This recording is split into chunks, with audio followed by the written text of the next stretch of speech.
Je suis le docteur Éloi Maréjean, je suis cardiologue, rythmologue à l'hôpital européen Georges Pompidou.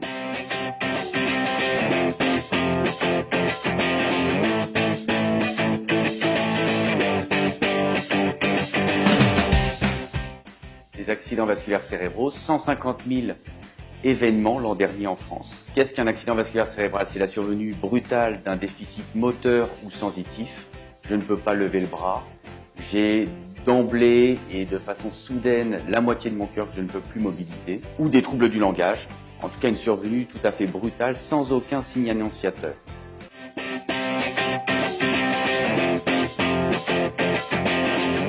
Il existe plusieurs causes à ces AVC. La majorité de ces AVC sont d'origine ischémique, c'est-à-dire qu'effectivement une petite artère du cœur va se boucher et donc il va y avoir un manque d'irrigation de toute une partie du cerveau. Elle se bouche, cette petite artère, soit parce qu'il y a de l'athérome dedans, une plaque d'athérome avec des lipides, soit parce qu'il y a un caillot de sang qui a migré du cœur au cerveau.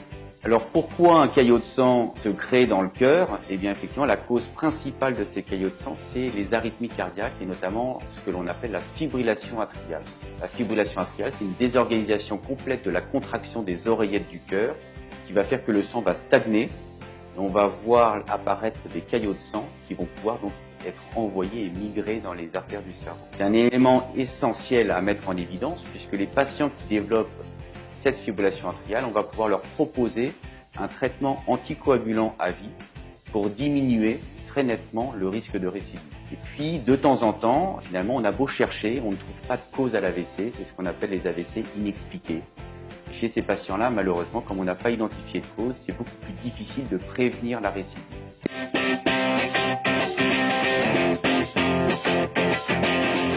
Donc, le cardiologue va intervenir chez ces patients pour essayer d'identifier des épisodes de troubles du rythme cardiaque. En utilisant des moyens traditionnels, c'est-à-dire des Holter ECG, vous allez porter pendant 24 heures à 72 heures des électrodes qui vont monitorer votre rythme cardiaque, ou en utilisant des moyens beaucoup plus modernes, l'injection de ce petit dispositif sous la peau, qui est faite donc sous simple anesthésie locale, par le médecin, en ambulatoire bien entendu. Ce petit appareil a pour objectif donc de monitorer pendant 3 années consécutives le rythme cardiaque du patient.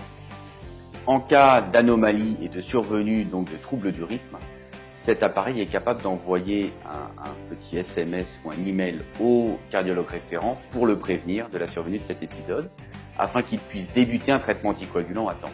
Et c'est ce traitement anticoagulant qui va permettre finalement à terme de diminuer le risque de récidive d'accident vasculaire cérébral chez ces patients.